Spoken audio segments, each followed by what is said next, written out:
the last 4 people falling to their death into a ravine. You know, one thing we haven't considered, JT, and Corndiff, is that possibly a rogue group of homosexual CIA agents killed these people. It was in the same time frame as when they killed JFK. They would have the resources. They would, and to some extent, there were Russia connections. Hey, I think we're onto something here.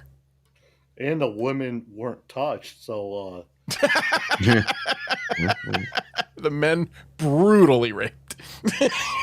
maybe that's why they were found outside, all like half dressed and stuff, because they were kind of like in the middle or something. You know, I think we're onto something. The tent got a little hot and heavy, and maybe there was an M-hole in the group and decided like he didn't want to involve, so he tried to cut his way out, and then he got himself out the tent. Everyone else kind of followed him. They were like, "Where you going, dude? We need you on the caboose." And so they had to drag his ass. But by then, they're already like a mile away from the tent. So they're like, all right, we'll just start up here.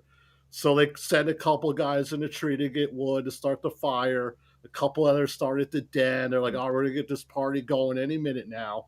But by then, they all froze to death. End of story. That's the best explanation I've heard yet. You told right such there. an in-depth story with such precision. I think you might have been there. My past life, maybe. That voice you did is like, that sounded like when Rocco does an impression of you, and it's really funny. I didn't do no impression. Oh, I'm sorry. For anybody who doesn't know what we're talking about, the first mainstream JFK assassination conspiracy theory, not a joke, was that a rogue group of homosexual CIA agents killed John F. Kennedy.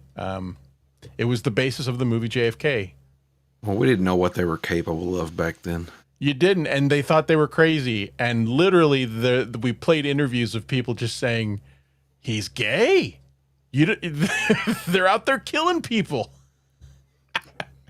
Plus, why would 9 people all decide to use one tent? Like, you mean to tell me that there was like 1 or 2 guys that were like, you know what, God, I'll bring my own tent, all right? It's just a little crowded. But no, they all agreed, one tent, one team, one tent. Like you in Atlantic City. Rocco offered the bed and you said, no, I'm going to sleep in a chair. I don't well, that's a different story. Come on, man. That's apples and oranges. I told you so a little behind the scenes, folks. Rocco told that story on the air, and I told JT I was in that exact situation once where I went traveling with a friend, and we were supposed to have separate beds, but we said we were going to stay in the same room to save money. We were supposed to have separate queen size beds, but when we arrived, there was one king size bed. And my friend did the exact same thing. He's like, dude, just sleep in the bed. It's fine. And he said, we'll put some pillows between us so we don't touch. And I said, I'm going to sleep on the floor. I'm not doing it. It's too weird. So I was totally in your camp, JT. I totally understood what you meant. But I should have known better, because later that one night that weekend, I was outside with Rocco and Patrick was there, and they were mentioning about our room situation. I was like, yeah, but I don't want to make it a big deal. I don't want anybody to find out, that. And those 2 guys were like, no one's going to know, dude. I'm like, all right. So now looking back, I was like, yeah, it's the last 2 people I would count on keeping a secret. He couldn't wait. I think he told that story before he even had his own show. I think he told it on a Cardiff show. Probably, yeah. But I think it's a perfectly fine story. I was like, I get it. I did the same thing. All right, let's finish this. In 2020, I loved your narrative, Russian authorities announced the official cause of death to be an avalanche. Okay, so gets weird. Of course, all this whole time we could have said just an avalanche, but this really is captivating to me, because I didn't know there were different types of avalanches, and this is interesting. And tell me where you stand on this one, JT. I don't believe it was an avalanche. I mean, if you look, okay, no, go on. No, go on. No, I don't think an avalanche is what drew them out the tent like that. Because why would they later on decide go back to the tent? Well, that's kind of what I was hinting at earlier when I was saying, that all the stuff was still there, but they felt the need to get out of it by cutting it open. But it was in the same place. It would make sense, like, yeah, if they were like rolling in water and they were discombobulated, didn't know how to get out, but it was in one place and didn't move. Yeah, well, And in my mind, like, if it was surrounded by snow and they saw only one of the walls might not have had snow behind it, that could have been why they would need to cut out of it. But I mean, I don't know. Plus, if it was an avalanche, it would have been like in immediate danger. They would have like get out, like haul ass, get out of there. But they show that isn't exactly what happened. Like, yeah, they hurried up and all got out the tent, but when it came to like going that almost mile down to the tree, it wasn't like they were like an avalanche was, like Indiana Jones and the rock coming after you. They were like kind of taking their time. I mean, if an avalanche was happening, I don't think that would be it. But okay, I see what you're saying, but this type of avalanche that they describe does kind of lend itself to explain that, in my opinion. Yeah. All right. Let's listen.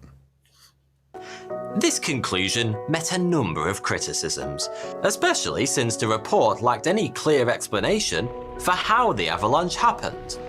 There were no conventional signs of an avalanche at the scene, and an assessment of the terrain using more advanced technology showed an avalanche to be extremely unlikely.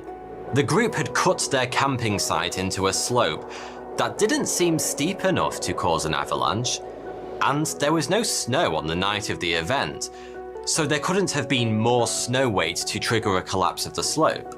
The footprints leading away from the tent indicated 9 people walking down the hill, not running in panic, and hikers with their level of experience would have been very unlikely to camp anywhere near the potential path of an avalanche. The climbers' injuries also didn't match up with typical avalanche injuries. Most strangely for an avalanche, though, there was a 9-hour gap between the group cutting into the snow to set up camp and the point at which they escaped the tent. Usually an avalanche would start soon after the snowbank had been disturbed. Recently, though, 2 scientists in Switzerland, Alexander Puzrin and Johann Goom, seem to have solved the puzzle of what happened that dark night in 1959. They used computer software originally developed for the Disney movie Frozen to simulate various possibilities. Nerds. It's always going to come back to Disney. Nerds. Oh. All right, but listen to what they're going to say. This is interesting. Try not to think of Frozen and stop singing Let It Go. I had to mute you. Including that it was a rare type of avalanche